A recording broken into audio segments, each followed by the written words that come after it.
The South African Post Office is clearing up the backlog as the country moves to lockdown alert level 3.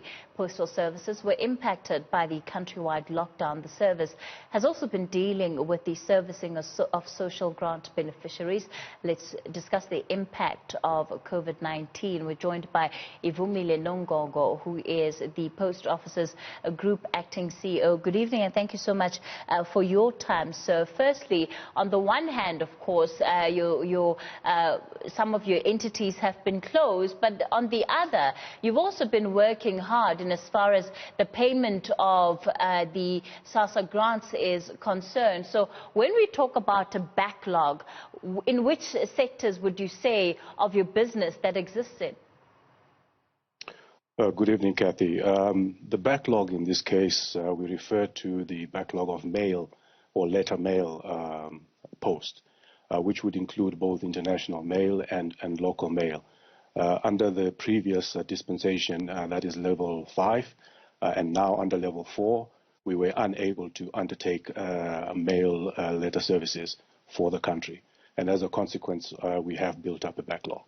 Sure. Your courier services, I imagine, came back online under level 4 as with all the other courier companies. Yes, we did. In fact, we undertook quite a bit of work during this period. You may be aware that the universities, for example, WITS, University of Pretoria, UJ, have been moving laptops to students across the country. And we have been undertaking that work on their behalf. We have also been moving quite a lot of medication on behalf of Department of Health for collection by people who suffer from chronic illnesses and require to collect their medication from post office branches. So the courier side certainly has been working flat out during this period. Sure. Now, when we take a look at the grant payment issue, and that, of course, is when we see these unmanageable queues outside many of our country's post offices.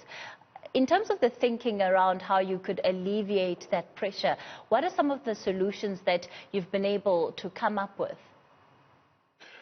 Yeah, so you will recall that with respect to grant payments, this is actually the mandate and responsibility of SASSA.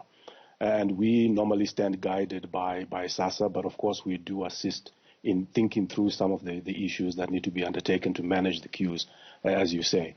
So, for example, we decided in the first, I think it was April, that we would break up the grant payments into 2 separate groups. So the old age pensions first, in the first 2 days, and then the subsequent 2 days, and thereafter would be child grants and so forth. But when we did that the first time, we didn't actually do a structural block on the accounts, which meant everybody had money in their account, and we tried to split this by information. Unfortunately, as you saw, a lot of people still pitched up to the branch networks anyway because money was available on their accounts.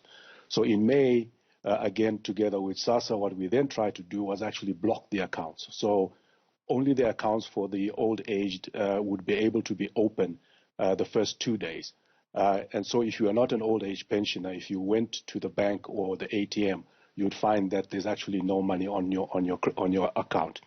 Which means you would have to come on the designated days.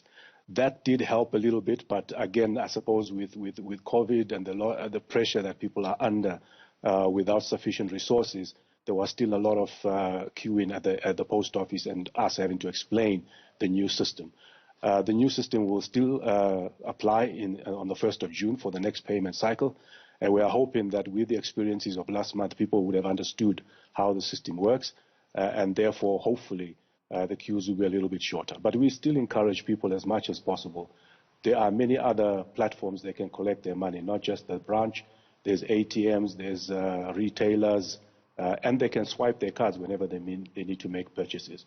So we hope that this time we'll be able to manage this a bit better. Sure. Ultimately, people are going to use the system that they feel they can trust the most. And, and if many feel that getting it from the post office is the way that they prefer, then it leaves you with the burden of having to be innovative.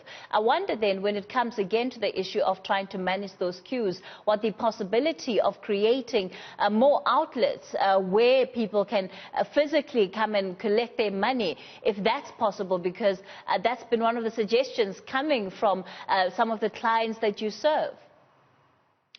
Yeah, Kathy, look, we've had historically well over 1,500 branches that we service people through. And we're caught in a bit of a strategic catch-22, if you would like, in that if we just expand our branch network purely to service SASSA, it means I'm increasing my branch network just for the 4 or 5 days that we service SASSA. So we have to be a little bit more innovative, as you suggest. And part of what we're looking at, we're talking about making our systems a little bit faster, for example, so that the throughput in the branches is quite efficient, so people can go through quite quickly. You will know that we also pay at cash payment points. In other words, we go out to the community and make payments to those communities. And to some extent, we could make those a little bit more, given the challenges of COVID-19, and we are actively looking into that. But those would be the two predominant ways that we believe we could try and alleviate the burden on the people who are coming to the branches. Sure. At the same time, of course, I would imagine that there are incredible security risks, which you also have to bear in mind when it comes to being able to host some of these temporary pay points, even if it is for a day, and increasing security around that. So speak to us about how you're managing that security, especially now that the levels of desperation have been increasing. That is a very, very critical point for us as the South African Post Office. We've had to exponentially increase our security, and of course this goes to security costs as well.